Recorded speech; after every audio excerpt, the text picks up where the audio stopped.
Last year, a guy I know, let's call him Marcus, got a $40,000 raise. $40,000. And 6 months later, he called me in a panic because he couldn't make rent. I want you to sit with that for a second. A $40,000 raise, and he still couldn't make rent. How is that even mathematically possible?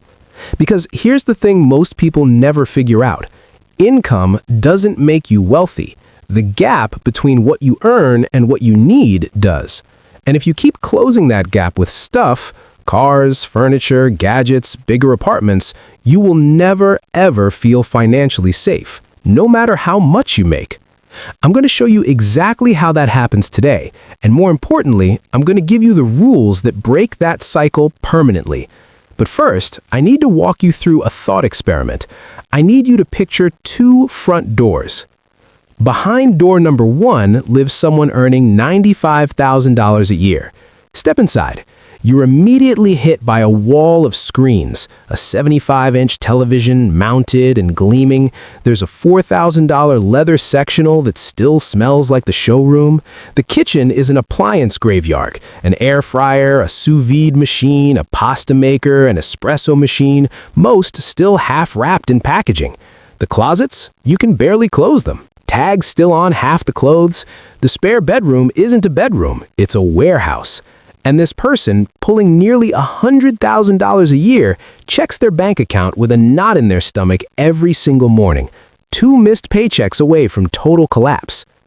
Behind door number 2 lives someone earning $52,000 a year. Step inside. The first thing you notice is space. There's a couch, just a couch, a normal TV, a kitchen where every appliance actually gets used, clothes in the closet that actually get worn. The spare room is a room, and this person checks their bank account the way most of us check the weather, casually, calmly, because they have 18 months of living expenses saved and they invest 20% of every paycheck like clockwork. Same neighborhood, same rent. One person earns almost double and has almost nothing. That is not a story about income. That is a story about something far more invisible, far more dangerous, and almost never talked about.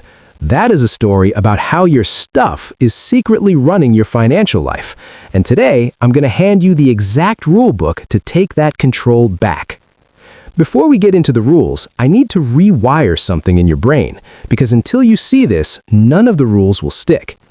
Every single thing you own has 2 price tags. The first one is obvious. It's on the receipt. You see it, you pay it, you move on. That's the purchase price. The second price tag is invisible, and in most cases, it's larger than the first. Let me make this concrete. You buy a treadmill for $800. Feels responsible, right? You're investing in your health. But the second price tag on that treadmill is brutal. It takes up roughly 20 square feet of your home, and in most cities, residential space costs between $30 and $50 per square foot per year just in implicit rent. So your treadmill costs you between $600 and $1,000 every single year just to exist in your home. Plus, it needs occasional maintenance. Plus, it's sitting there in your peripheral vision every day whispering guilt at you, which is an actual measurable cognitive cost. Research shows visual clutter raises cortisol, the stress hormone. Your stuff is making you anxious in ways you can't consciously trace. Now, scale that up. A boat, let's say $30,000. The marine industry's rule of thumb says annual ownership costs run about 10% of the vessel's value. That's $3,000 per year to own a boat whether you ever touch the water or not. Storage, insurance, registration, winterization, repairs. The boat doesn't care if you're busy. It charges you year-round. And then there's the cost that almost nobody calculates. Opportunity cost. Every dollar locked inside a possession is a dollar that's not compounding in the market. That $15,000 home gym setup, over 15 years in a basic index fund, that becomes $50,000 to $70,000. You didn't just buy a home gym. You bought a home gym instead of a down payment on future freedom. When you add the second price tag to every purchase, the math of ownership gets brutal fast. Minimalists aren't anti-stuff, they're pro-math. They've done the calculation and decided most things simply aren't worth the full price. Rule 1. the cost per use calculation. Before any purchase, minimalists ask one question: how many times will I realistically use this? Then they divide. Total cost divided by realistic uses equals cost per use. That's the honest number. A $200 jacket you wear twice a year costs $100 per wear. That's an expensive jacket regardless of the tag. A $400 jacket you wear 200 times over 5 years costs $2 per wear. That's cheap. The math doesn't care about the sticker price. This calculation is a scalpel for impulse buys. That $300 kitchen gadget you'd use twice a year? $150 per use. For a kitchen gadget, that's insane when you say it out loud. But nobody says it out loud. They just tap the card and shove it in a drawer. Compare that to a $2,000 mattress used every single night for a decade. That's roughly 55 cents per use for something directly affecting your energy, your mood, your health, your relationships. The expensive mattress is actually the screaming deal. Apply this before every purchase and you will immediately destroy most impulse buys. The math removes the emotion, and most spending decisions are purely emotional dressed up as logical. Rule 2. The replacement test. Here's an exercise that will make you slightly uncomfortable and then completely free. Walk through your home, look at each object, and ask yourself one brutally honest question. If this disappeared today, would I spend actual money to replace it? Not would I miss it in theory, not was it a gift I feel guilty about. Would you go to a store or website right now and spend your real money to buy it again? For most objects in most homes, the honest answer is no. The fondue set? No. The bread maker? No. The box of books you'll never reread? No. The exercise band still in the plastic sleeve? No. The clothes from the body you had in 2019? No. These items aren't neutral. Every item you own that you wouldn't replace is costing you. Storage space that costs rent money, mental bandwidth every time you see it, time spent cleaning around it, organizing it, moving it. They're a tax on your daily life. Items that fail the replacement test don't belong in your home.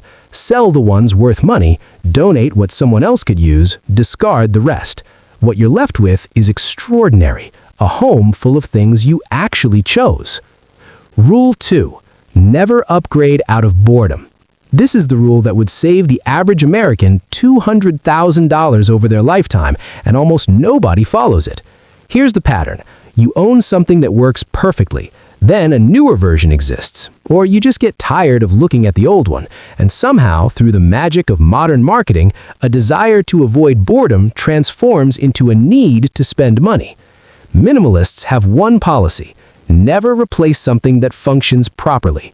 Boredom is not a malfunction. The existence of a newer version is not evidence that yours is broken.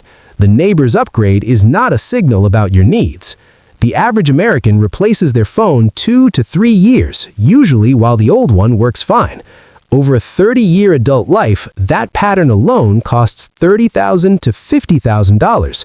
Spread that logic across your car, wardrobe, furniture, and tech, and you're looking at $200,000 or more in pure lifestyle inflation with nothing to show for it. Minimalists define broken the old-fashioned way. It fails to do what it's supposed to do.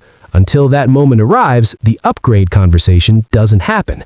That's not deprivation, that's immunity to an industry spending billions of dollars per year to convince you that you have a problem only their product can solve. Rule 4. Engineer your environment. Most people try to manage spending with willpower. That's a losing strategy. Willpower is a finite resource. It depletes throughout the day. It collapses under stress. It surrenders when you're tired, emotional, or bored. And every retailer, every app, every marketing algorithm has been optimized specifically to catch you in those moments. Minimalists don't rely on willpower. They engineer the environment. Spending friction looks like this. Remove saved card numbers from online retailers. Delete the shopping apps. Unsubscribe from every promotional email. Implement a hard 24-hour rule. Any non-essential purchase must wait a full day before you act on it. No exceptions. That 24-hour rule alone eliminates roughly 70% of impulse purchases, because most desires for objects are temporary. They're emotional spikes, not genuine needs. If you can't buy it in the moment, most of the time you simply don't. Saving ease looks like this. Automate transfers to investment accounts the same day your paycheck hits, not after bills, not at the end of the month with whatever's left. First, treat it like a non-negotiable bill you pay to your future self. The person who designed these systems will outperform the person relying on daily discipline every single time. Rule 5. Count your stuff. This one sounds absurd until you try it, and then it changes everything. Pick one category. Count how many items you own in that category. Write the number down. Most people guess low by a factor of 2 or 3. How many shirts do you own? Most people say maybe 15 or 20. Then they count. It's 40, sometimes 60. How many kitchen items? How many shoes? How many items in the junk drawer that you genuinely cannot identify? The act of counting forces awareness, and awareness is the enemy of accumulation. Once you know you own 47 shirts, buying shirt number 48 carries a different psychological weight. The absurdity becomes visible. Minimalists set maximum thresholds, a hard cap of 30 total clothing items, a one-in, one-out policy where before anything new enters the home, something existing must leave. Without deliberate limits, possessions expand to fill available space. Every single time. Minimalists just decided to stop pretending otherwise. Rule 6. Rent before you own. The pattern is universal. New interest emerges, enthusiasm builds, you rush out and buy all the equipment. The interest fades, the equipment collects dust indefinitely. Closets and garages across the world are museums to past enthusiasm. Ski equipment from the phase when they thought they'd ski regularly. Photography gear from when they imagined becoming serious photographers. Music equipment from bands that played 2 shows. Minimalists test first. Want to try kayaking? Rent for a summer. Want to explore woodworking? Use a makerspace. Want to get serious about camping? Borrow gear before you buy. 2 things happen when you rent first. You discover whether the enthusiasm is real or temporary, and you learn exactly what you actually need. When you eventually purchase, you buy precisely what's necessary, not what looks impressive in a store. Rule 7. The lifestyle multiplier. Here is one of the most overlooked traps in all of personal finance. Major purchases don't exist in isolation. They come with ecosystems. A boat requires a trailer, a hitch-equipped vehicle, a storage unit or marina slip, cleaning supplies, safety equipment, insurance, registration, and weather-appropriate clothing. The $30,000 purchase is actually a $45,000 commitment once the ecosystem fills in around it. A pool requires chemicals, a cleaning robot or service, a cover, furniture, landscaping that suddenly looks underdressed next to the pool, and often a fence for insurance and legal compliance. Minimalists calculate the full ecosystem cost before any major purchase, not just the sticker price, the whole orbit of connected spending that inevitably follows. The multiplier runs in reverse, too. Sell the boat, and the storage fees, insurance, registration, maintenance, and towing costs all disappear with it. The savings extend far beyond the item's market value. Rule 8. Define enough before you start spending. This is the rule that separates people who build wealth from people who earn high incomes and somehow always feel broke. Most people never define what enough looks like. So no matter how much their income grows, their lifestyle expands in lockstep, and the feeling of financial stress never changes. I know people earning $300,000 a year who feel exactly as financially anxious as people earning $80,000 because they never drew the line. They never said, "This is what I actually need. Everything beyond this is freedom." Say you define enough at $55,000 in annual spending. Then your income grows to $140,000. The $85,000 difference doesn't go to lifestyle, it goes to freedom. Within a handful of years, that person has financial independence. Meanwhile, someone earning the same $140,000 but always redefining enough upward might have almost nothing saved. Same income, opposite futures. Your homework. Write down right now what enough looks like for you. Write down the number and commit to it as a ceiling, not a floor. Rule 9. Measure wealth in freedom, not things. The conventional definition of wealth is all wrong. Conventional wisdom says you're wealthy when you have things: big house, new car, designer wardrobe, visible markers of success. Minimalists use a completely different measure: optionality. Can you leave a job that's destroying your mental health today without financial panic? Can you take 6 months off to care for a sick family member? Can you say no to a high-paying opportunity that requires you to compromise something you actually care about? Can you retire before 65? These are the questions that reveal real wealth, and they all have the same answer. Only if the gap between what you earn and what you need is large enough. The person earning $200,000 but spending $195,000 has almost no freedom. One layoff, one health crisis, and they're in genuine crisis. The person earning $80,000 but spending $40,000 has extraordinary freedom. They can absorb shocks. They can take risks based on values instead of survival. Every spending decision is a trade. You are not exchanging money for an object. You are trading future optionality for present possession. Is this thing worth the freedom you're giving up? Rule 10. Maintain cyclically, not annually.